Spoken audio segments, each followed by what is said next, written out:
स्वर्गीय बाळासाहेब ठाकरेंचा PS होतो आणि साहेबांचा सुद्धा मी PS होतो. खूप भावपूर्ण आहे. आपण तर अनुभवलं नाही, मी तर माझ्या डोळ्यांनी आणि बाजूला बसलेलो असेल, मी कसं हे करीत असेल. खूप कष्टाळू आणि मायाळू सुद्धा, खूप मायाळू दादा. एवढे कडक दिसायचे तेवढे आतून भावुक होते. जर आम्ही जेवलो नसेल तर पहिली प्लेट आम्हाला घ्यायला सांगायचे. अरे तुम्ही जेवले का PS हो. असे क्वचित लोक असतात आणि त्याचं कामात बी त्यांचं रूपांतर होत होतं. आणि ते मान्य कोकाटे साहेबांचा खूप मोठा आधारस्तंभ होता. आणि आज जे काम आहे आपल्याला माहीतच आहे.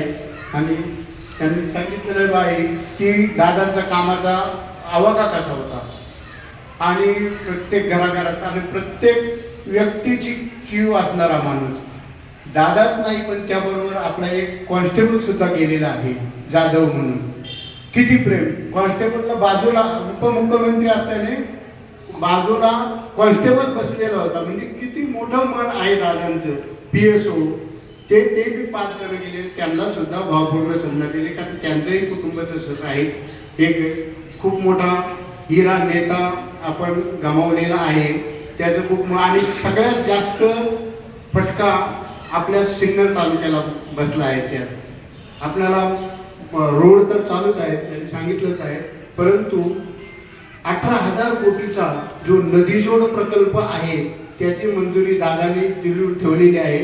त्याचा फायदा नाशिक, नगर आणि उर्वरित पश्चिम भागाला होणार आहे. जर तो झाला नाही तर आपण वर्षानुवर्ष मागे राहू आणि तो होणार आहे. साहेब त्याचा पाठपुरावा करणार आहे. पण खंबीर नेतृत्व साहेबांनी सांगितलं 18,500 कोटी एका तालुक्याला मिळणं